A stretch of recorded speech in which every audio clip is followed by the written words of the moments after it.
We're not the first ones to build. We're not the first ones to process cellulose. We're not the first ones to make paper. We're not the first ones to optimize packing space or to waterproof or to try to heat and cool a structure. I think the concept of biomimicry, looking to the natural world for inspiration, will become just one of the ways we design. It'll be folded into the toolbox that the people who make our world use. It'll become second nature again. Up next on KLCS. On Nova. Come on in, David. Standard freezer door. How far down the temperature scale can we go? A billionth of a degree above absolute zero. When things get very cold, strange things start to happen. Oh my gosh! Can we turn our old enemy, the cold, into a force for good? We're trying to take the emergency out of emergency medicine. It's levitating. The future of personal transportation right here. Making stuff colder. Tuesday at 7. Superheroes are American gods. They're the American mythology. Just like the Greeks had theirs, the Romans had theirs. Superheroes are really just a personification of who we believe ourselves to be. Pioneers and heroes. It's American. It's sort of like jazz. It's an American art form. Tuesday at 8.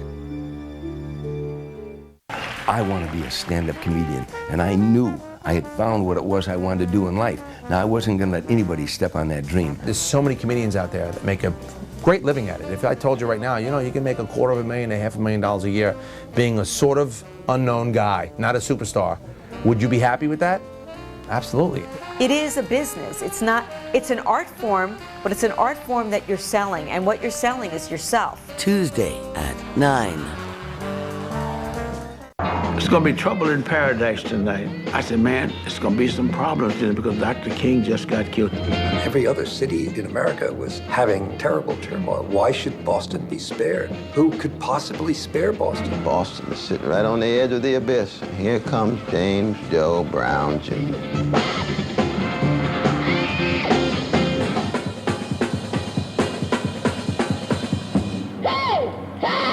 Tuesday at 10. Tonight on KLCS.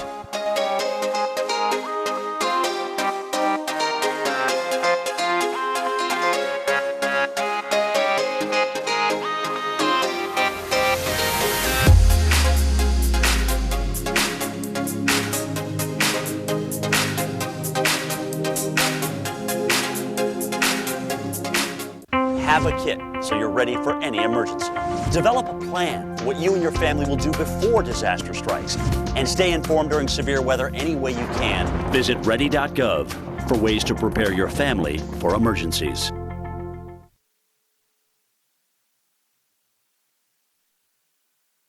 KRCB, North Bay Public Media. On the next Natural Heroes, we're not the first ones to build. We're not the first ones to process cellulose. We're not the first ones to make paper. We're not the first ones to optimize packing space or to waterproof or to try to heat and cool a structure. I think the concept of biomimicry, looking to the natural world for inspiration, will become just one of the ways we design. It'll be folded into the toolbox that the people who make our world use. It'll become second nature again. Support for Natural Heroes is provided by General Hydroponics, creating solutions for gardeners for over 30 years. General Hydroponics is an industry leader, bringing nature and technology together for bountiful plants.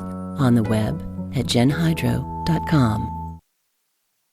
Green Planet Films.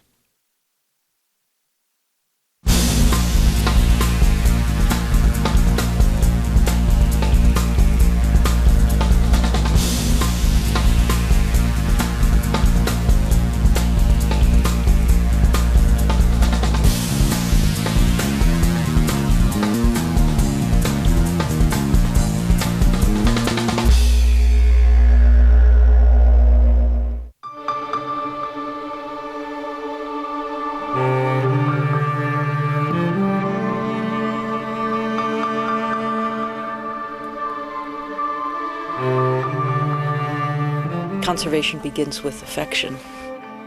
But what happened to me was that that affection turned to intense admiration. Here are systems that work together to be completely, not just sustainable, they work to enhance the place. All these organisms living together. Each of them are full of amazing adaptations that together work to make of every single habitat an Eden for them, a lush and livable place. And I thought that's exactly what we're looking to do here on this planet. And is anybody trying to emulate these organisms? Has anyone had that sense of admiration, that aha of from affection to admiration, to deep respect, to realize that these are the consummate engineers, chemists, physicists, of our planet, the aviators of our planet, the sailors of our planet.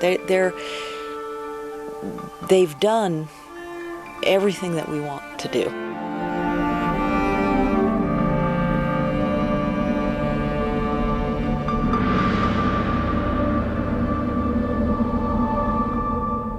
This is a story about an engineer at J.R. West. They're the people who make the bullet train. It was called the bullet train because it was rounded in front, but every time it went into a tunnel, it would build up a pressure wave, and then it would create like a sonic boom when it exited. So the engineer's boss said, find a way to quiet this train. He happened to be a birder.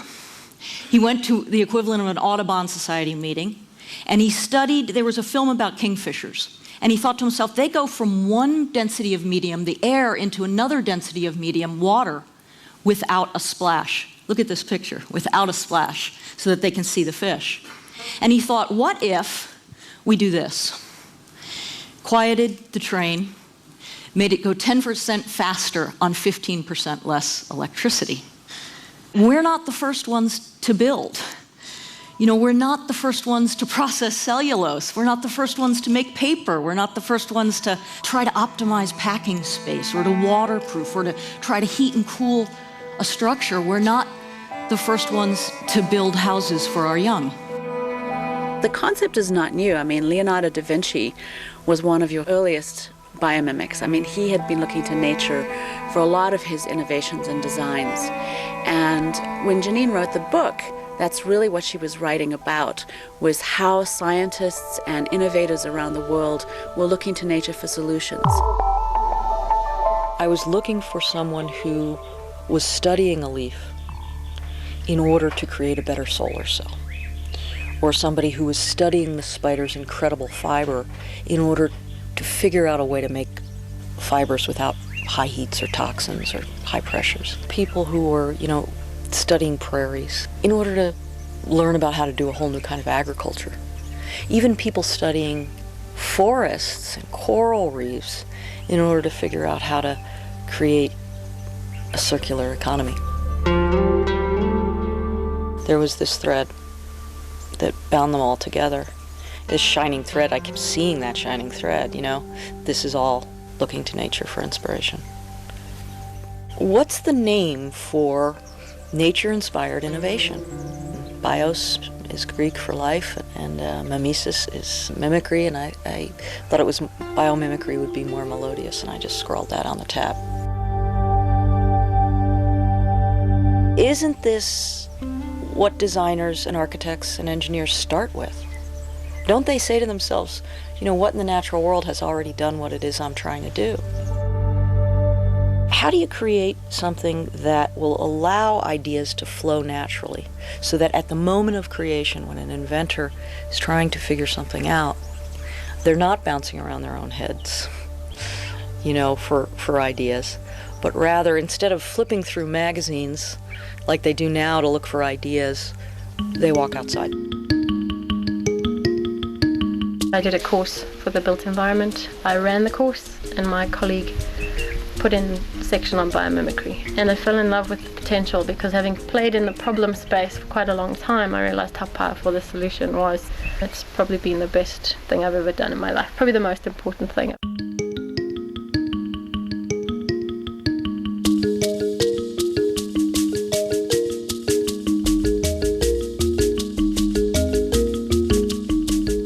You bring people out into this environment, and they have a certain view of nature, as something out there, not a source that they would go to for solutions. And you watch the magic of what happens. You see this light go on in their eyes and in their faces, and the whole way they think changes. I didn't know that I was coming to learn such things, and I didn't even know what biomimicry was. But with these few days that I've been here, I've learned a lot about the nature itself and how to connect as a human being with the nature. What's exciting about biomimicry is that it approaches nature with a sense that people need to be humble and need to seek a way of learning from nature, and in that learning appreciate her services. What is very clear from being here is that it's so easy for anybody to really drop into that mindset. What fascinates me about biomimicry is this transformation from us as conqueror to us as student. Difference in our stance towards the rest of the natural world. The 99.9% of the time we've been on Earth as a species, we were hunters and gatherers. We were living in really close interliving with our natural environment. Our survival depended on noticing the small, fine details.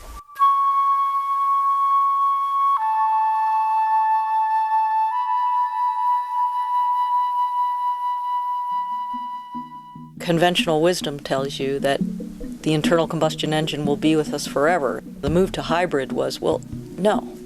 Perhaps we don't have to have fire in our engines. Perhaps we can do it with a silent electric motor.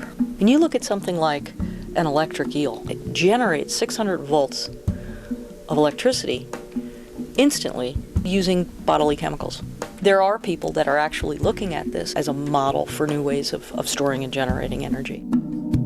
Tires that could grip as well on wet surfaces as a tree frog's pads grip. Windshields that are self-cleaning, like the lotus leaf. Those are the kinds of things that would really interest car companies. Africa is large and strong and rich and full of incredible biodiversity. There's like this deep, historic, genetic connection to this place. And I hadn't thought about that really until I came here, that this is where Homo sapiens sapien evolved, came from. The well springs of good ideas are these habitats.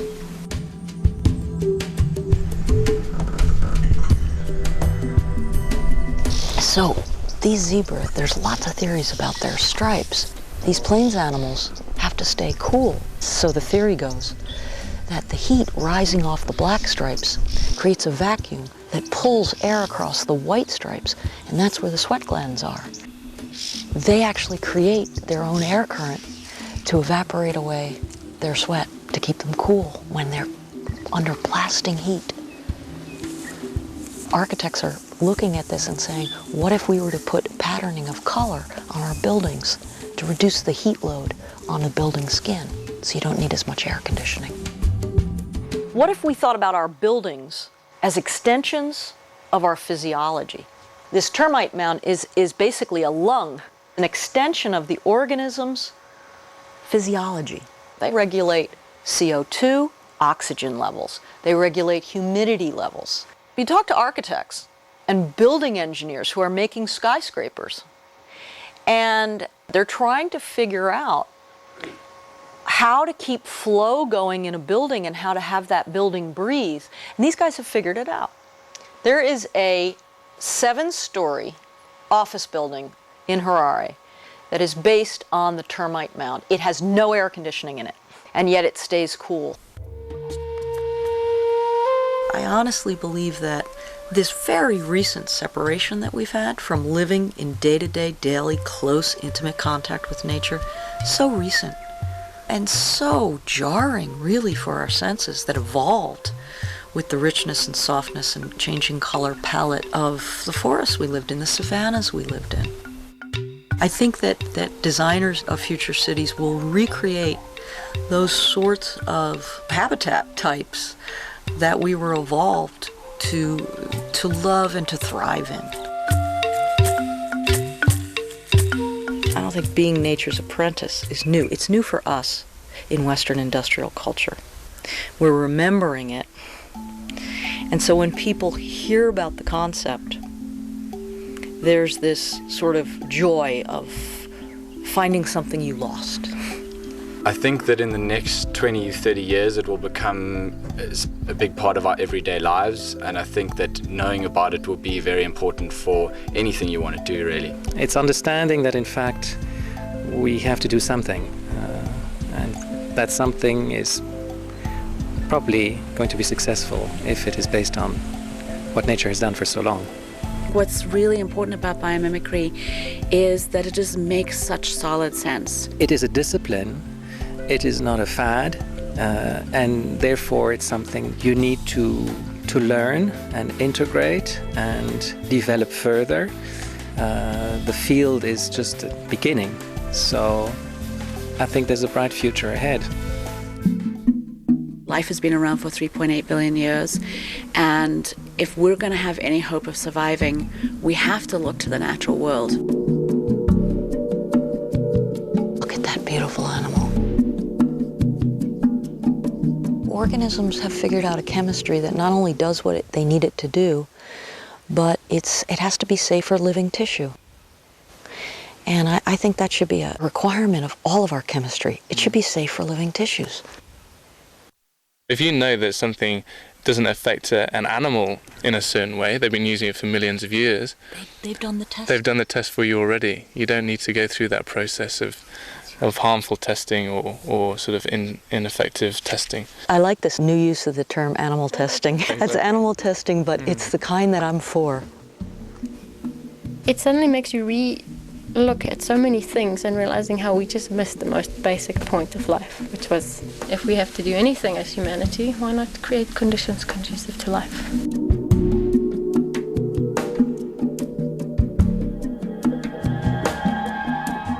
There's so much we can learn from the giraffe. They have this incredibly long tongue that's able to wrap around acacia. And on that tongue there's a mucus that is a very special material. It's an incredible lubricant. And that's able to protect them from the puncture. That material itself would be very, very interesting for a water-based lubricant. For every industrial process where there are machine parts moving next to each other, there's wear, and that's what causes things to break down, and then we have to replace them. And we put lubricants in there that are petroleum-based. A water-based lubricant, to learn from the giraffe's tongue, would be a real blessing to industry.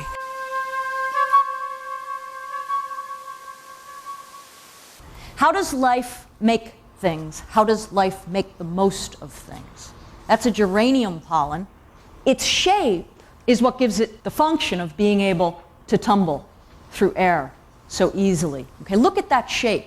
Life adds information to matter. This beetle, unlike this chip bag here, this beetle uses one material, chitin, and it finds many, many ways to put many functions into it. It's impact resistant, it's abrasion resistant, it's waterproof, it's porous, it's slightly flexible. Compare that to a snack bag of potato chips. There are 7 layers in that bag. There's a layer for ink, so you got to put the message on. There's a layer for waterproofing, you put some alumina in there, layer for structure. Every time we want a different function, we add a different material. Nature uses one material, adds a different structure to it to get the 7 functions. The role of our department is to come up with new ideas and concepts, generally pre-proof of concept, so any radical new ideas, that's what we were interested in. We have a lot of challenges in the industry, and I'm sure there's a lot of answers here, and just a different way of looking at things. Why try and invent something from scratch when you've got this system that have been working for thousands, if not millions of years?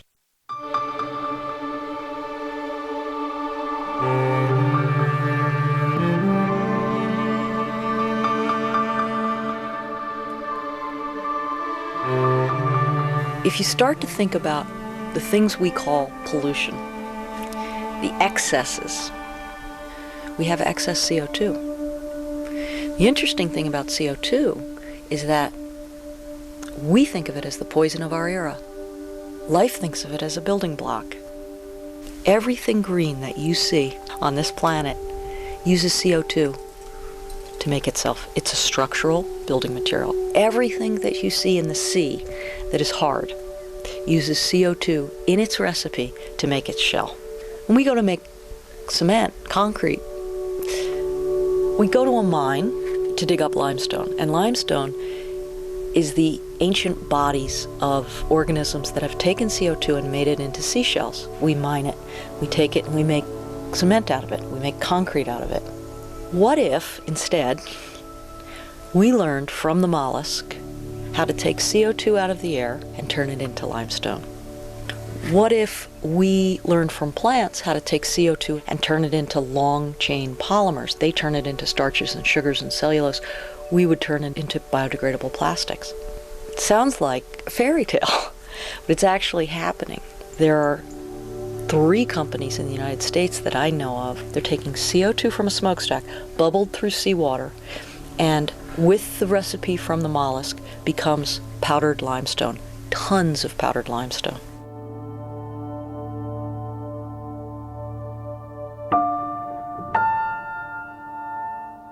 In the natural world, what's abundant is golden.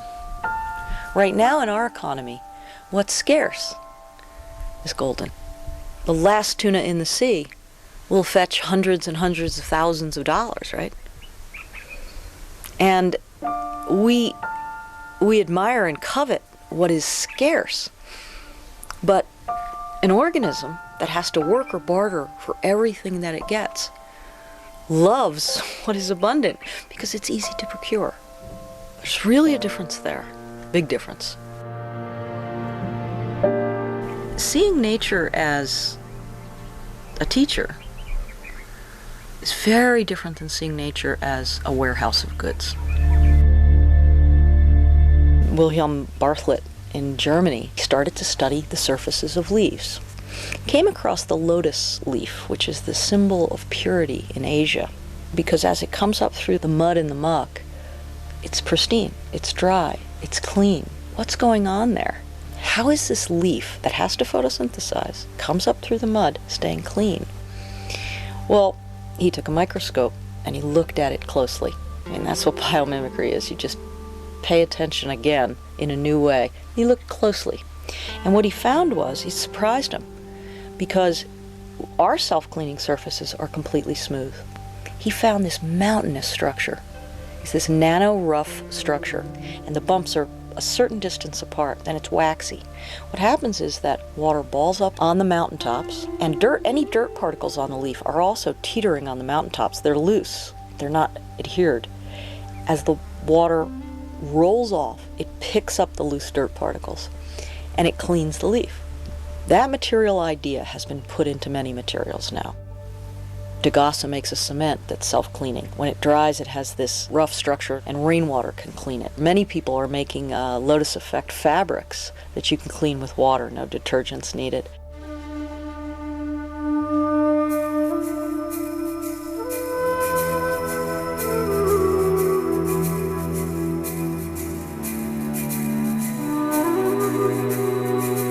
The real difference between how life makes materials and how we make materials.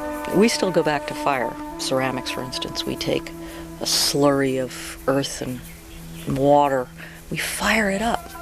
What the natural world does, every hard-bodied, shell in the ocean and corals, your own bones, your skin, what happens is that there's a protein template, in the abalone's case, washed with seawater, and the protein template acts as a landing site, ions come down and land, and the shell crystallizes out of the seawater.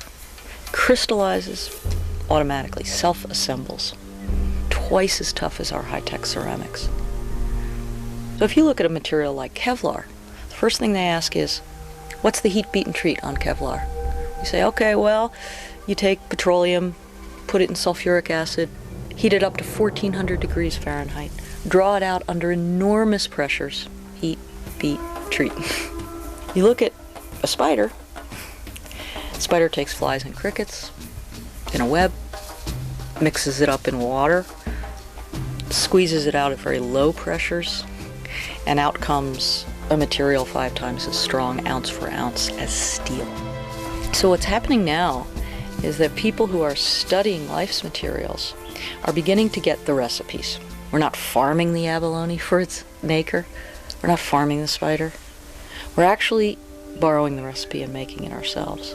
I think that it should be the way we teach sustainability is through the lens of biomimicry, because sustainability is sounds always like static to me. It's like you're staying in the same place, but you're trying to keep it like that, whereas biomimicry is about moving, adapting and evolving and moving with what needs to change. So it's constant change, which is really what life is. We think about recycling, that you take a bottle and you recycle it, you break it right down into its molecules, and then you make it into something else. That rarely happens in the natural world. What actually happens, a tree falls in the forest. The log is not broken down into its raw materials. The fungus begins to eat it. The materials in the log become part of the fungus. An organism may come and eat that fungus. The materials in the fungus become part of that rodent. An owl comes in and eats the rodent. The materials in that rodent become part of the owl. So really in the natural world, it's an upcycling of materials. Biomimicry says, implicitly, there's not such a large separation between us and the rest of nature. What organisms are trying to do on this planet is very similar to what we're trying to do. If we want to sustain life, we have to understand and appreciate that all of human life is entirely dependent on nature. To develop as a human society, we need to take into account that we must live in accordance with life's principles. We actually have a possibility of beginning to exercise some restraint, and dare I say, maturity, as a species.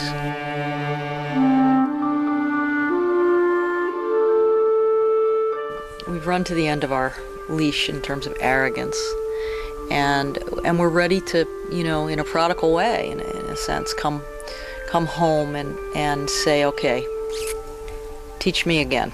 What was that again? How do I live here on this planet over the long haul?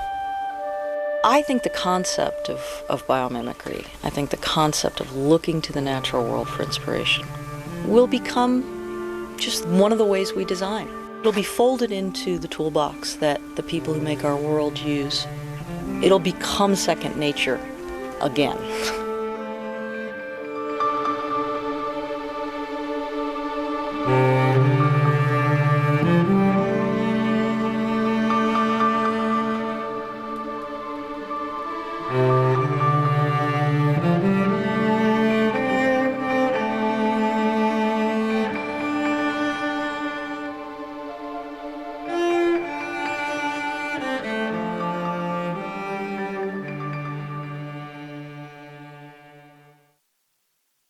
Support for Natural Heroes is provided by General Hydroponics, creating solutions for gardeners for over 30 years. General Hydroponics is an industry leader, bringing nature and technology together for bountiful plants. On the web at genhydro.com. Green Planet Films.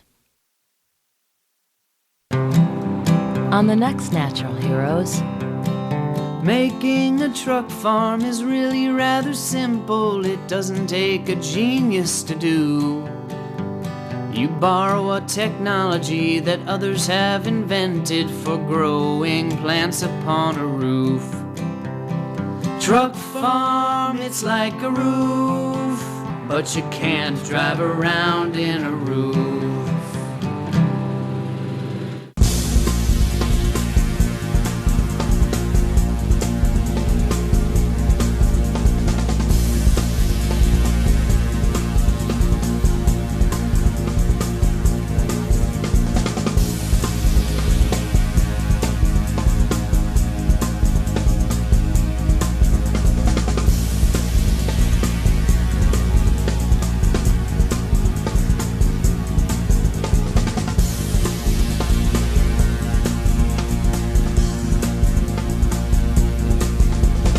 For more information about Natural Heroes, to purchase videos, or to submit your film, visit naturalheroes.org or call 1-800-287-2722.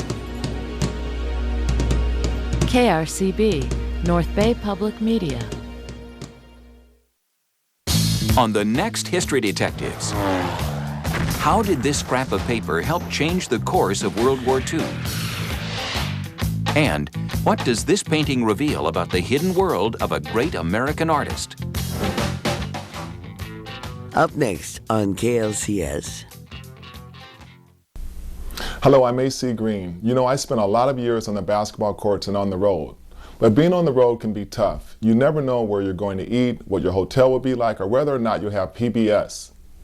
So these days, it's nice to know when I come home to Los Angeles,